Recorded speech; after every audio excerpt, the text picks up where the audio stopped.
Hello, সবাই কেমন আছো? তো আজকে আমি সবার সঙ্গে শেয়ার করব একটা ইউনিক রান্নার রেসিপি। তো বাঙালিদের তো অনেক রকমই রান্নার রেসিপি হয়ে থাকে, অনেক রকমের খাবার-দাবারের আইটেম হয়ে থাকে। তো এটাও এক ধরনের, হয়তোবা তোমরা অনেকেই বাড়িতে বানিয়ে থাকতে পারো। এটা বেশিরভাগ মানুষই কাঁকরোল দিয়ে বানায়, কাঁকরোলের পুর যেটা সবাই জানো। তো সেমভাবেই এটা চাল কুমড়ো, জালি এসব দিয়েও বানানো যায়। তো আমাদের ঘরে সেদিনকে চাল কুমড়ো দিয়ে এটা করা হয়েছিল। তো ফার্স্টেই চাল কুমড়োগুলিকে এভাবে কেটে নিতে হবে যাতে ভিতরে পুরটা ভরা যায়।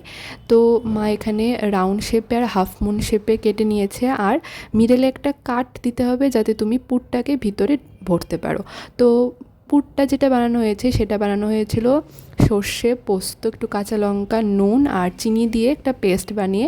আর বাইরের যে ব্যাটারটা দেওয়া হয়েছিল সেটা বানানো হয়েছিল সুজি, বেসন, একটু হলুদ, একটু নুন এইসব দিয়ে। তো এভাবেই একটা একটা করে মা এখানে পুরগুলো ভরছে। আর আর একটা কড়াইয়ে আগে থেকেই একটা সর্ষের তেল গরম হতে দিতে হবে। তো সর্ষের তেলটা পুরোপুরি গরম হয়ে গেলে একটা একটা করে আমরা বড়া এগুলো দিয়ে দেব আর ভেজে ভেজে তুলে নেব। আর তোমরা কি একটা জিনিস নোটিস করেছো, পেছনে আমাদের কলা গাছে সপরি কলার একটা ছড়ি এসছে, কি সুন্দর লাগছে। আর এখানে দেখো বড়াগুলোর সঙ্গে কয়েকটা শুকনো মরিচও ভেজে নেওয়া হচ্ছে, ভাতের সঙ্গে খেতে খুব ভালো লাগবে। এদিকে আমাদের চাল কুমড়োর পুর পুরো রেডি, একদম কড়া করে ভেজে তুলে নেওয়া হচ্ছে। তো এখন আমরা দেখে নেব যে সেদিনকে দুপুরের লাঞ্চে কী কী ছিল। তো চলো দেখা যাক।